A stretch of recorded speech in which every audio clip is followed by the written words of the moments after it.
Assalamu alaikum and a very good morning to all the students of class 4. Dear students, today is 7th May 2021, Friday, and your homework day for science. So,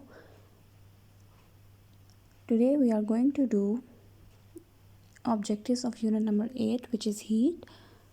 So, open your books of science and your classwork notebooks of science as well, right? So, we are supposed to do choose the correct answer on book on page number 82, right? And then fill in the blanks and true false on science classwork notebook. I hope you all are getting it. We will do choose the correct answer on book page number 82, then fill in the blanks and true false on science classwork notebook, right? So open your books first. Moving forward towards our exercise number 1, which is choose the correct answer. Number 1 is temperature is the dash energy of particles. ये कह रहे हैं कि temperature जो है वो dash energy of particles है. क्या एनर्जी ऑफ पार्टिकल्स है? And the options are A total, B average, C partial, D normal. अब इन चारों में से B option is correct. Temperature is the average energy of particles. Average energy जो होती है ना हमारे पास पार्टिकल्स की, वो हमारे पास टेम्परेचर होता है. ठीक है, टोटल एनर्जी नहीं होती, पार्शियल भी नहीं होती, एवरेज होती है ये. ठीक है. Number 2 is heat is the dash energy of particles. Heat क्या होती है? And the options are A total, B average, C partial, D normal. And the correct option is A total. Heat is the total energy of particles. कि heat हमारे पास total energy of particles होती है. ठीक है. Number 3 is the flow of thermal energy from a warmer object to a cooler object is known as. And the options are A heat, B temperature, C potential energy, D energy. के जो thermal energy का flow होता है warmer object से cooler object की तरफ, उसको क्या कहते हैं? तो उसको हीट कहते हैं. A option is correct. Heat होती है थर्मल एनर्जी का फ़्लो, मतलब थर्मल एनर्जी का वार्मर ऑब्जेक्ट से कूलर ऑब्जेक्ट की तरफ आना, उसको क्या कहते हैं? वो हीट होती है. ठीक है. जैसे मैंने आप लोगों को पहले बताया था, हम लोग मतलब हीटर के पास अगर बैठे हैं तो हीटर क्या है? वार्मर ऑब्जेक्ट है ना, तो हमारे हाथ ठंडे हैं. और कूलर ऑब्जेक्ट है हमारे हाथ. तो हीट से जो एनर्जी हमारी तरफ ट्रांसफ़र हो रही है, हमारे हाथों की तरफ, हमारे हाथ भी देन वार्म हो रहे हैं, तो वो क्या है? वो हीट होगी. ठीक है. तो the flow of thermal energy from a warmer object to a cooler object is known as heat, right. Number 4 is any temperature on the Celsius scale which is lower than that of melting ice 0 degree is written with the dash sign. कह रहे हैं कोई भी temperature Celsius scale पे जिसका melting जो है वो पॉइंट जो है वो 0 डिग्री से कम हो जाए, तो उसको कौन से साइन से शो किया जाता है? And the options are A minus, B plus, C multiply, D divide. And the correct option is A option, minus. Minus sign से शो किया जाता है. ठीक है. जैसे फॉर एग्ज़ाम्पल कुछ एरियाज़ में इतनी ठंड होती है, इतनी सर्दी होती है कि उनका जो टेम्परेचर है वो, क्योंकि मेल्टिंग जो आइस का जो है ना, वो हमारे पास जो टेम्परेचर है वो 0 डिग्री सेंटीग्रेड है, राइट. तो अगर इससे कम हो जाए तो वो किससे वो किया जाता है? माइनस से. ठीक है. जैसे -1 टेम्परेचर आ जाता है किसी जगह का, कुछ एरियाज़ बहुत ठंडे होते हैं. ठीक है. तो वो माइनस में चला जाता है. ठीक है. तो वो माइनस से इसको डिनोट करते हैं. Number 5 is the normal human body temperature on the Celsius scale is.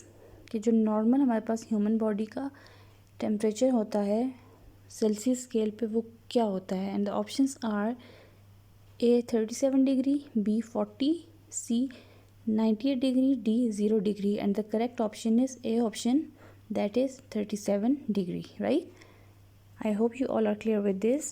You have to do this exercise on your science books. Then next is fill in the blanks. This you have to do on your science classwork copy, right. Keep this thing in your mind. You have to do this exercise on your notebook. Fill in the blanks. Number 1, the average energy of particles in a substance is called dash. वही बात कि average energy जो होती है particles को, उसको क्या कहते हैं? टेम्परेचर कहते हैं. In the blank it is temperature. Number 2 is the total energy of particle in a substance is called dash. वही बात कि जो टोटल एनर्जी है पार्टिकल्स की एक सब्सटेंस में, उसको क्या कहते हैं? हीट कहते हैं। In the blank it is heat. Number 3, nothing can get colder than dash Celsius.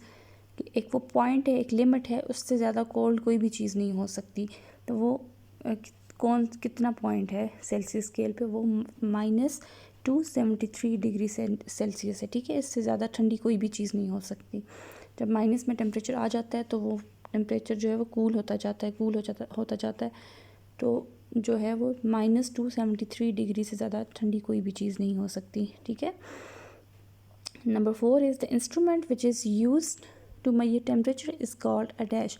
वो इंस्ट्रूमेंट जो यूज़ होता है टेम्परेचर को मेजर करने के लिए, उसको क्या कहते हैं?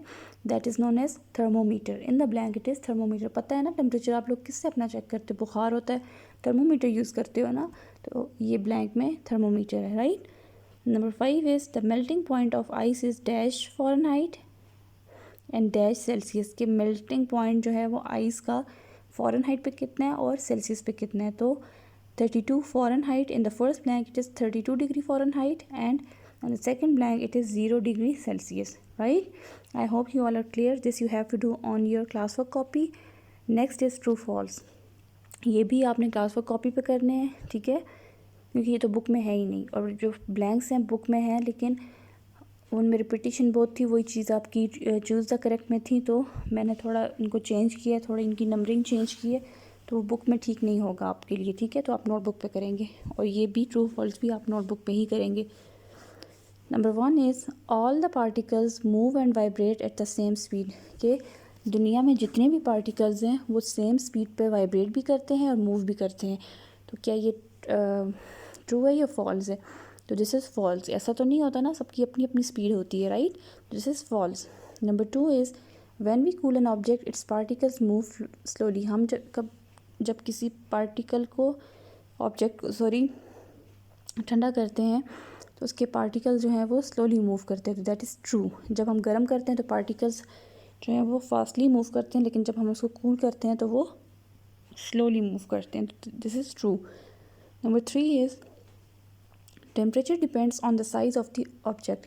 कि टेम्परेचर जो है वो डिपेंड करता है किसी ऑब्जेक्ट की साइज़ पे, कि अगर साइज़ बड़ा होगा तो टेम्परेचर ज़्यादा होगा, साइज़ कम होगा तो टेम्परेचर कम होगा। तो दिस इज़ फॉल्स। ये ऐसा कुछ भी नहीं होता, साइज़ पे नहीं जो है वो ना डिपेंड करता, ठीक है। Number 4 is heat can melt solids.